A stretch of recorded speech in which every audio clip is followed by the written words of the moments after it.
Obviously, data security is very important. How are the clients going to access the portal?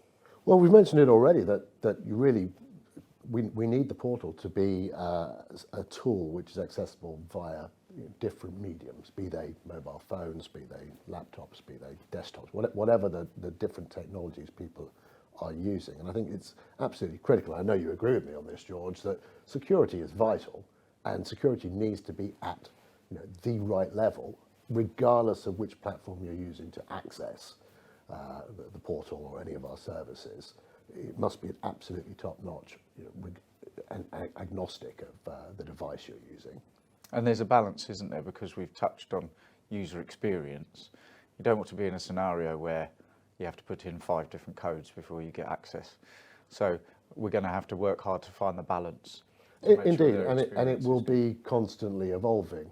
We see a lot of different approaches out there from banks and insurance companies, pension companies, so on and so forth. And yeah, the level of user satisfaction that I have as a user of those services varies tremendously.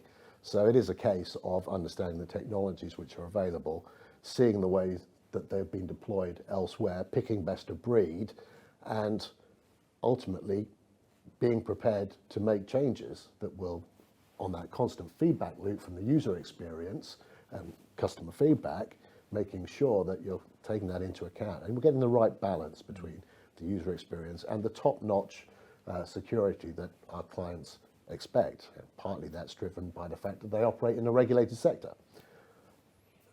Perhaps more significantly, it's down to the expectation of the investors in their funds and how they operate their businesses.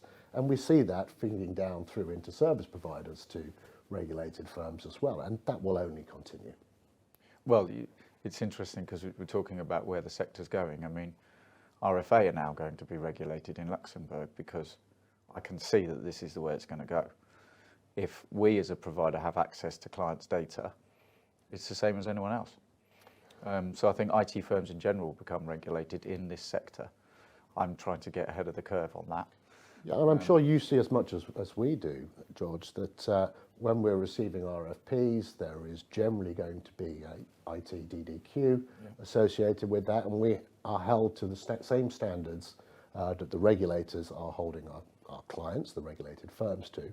And very often, with the nature of the international clients that our firm services and your firm, RFA services, it's going to be the highest standard applicable across the entire regulatory environments, plural, that those firms work within. So be it SEC, SFC in Hong Kong, various European regulators, FCA, PRA, we have to apply the highest bar in all cases.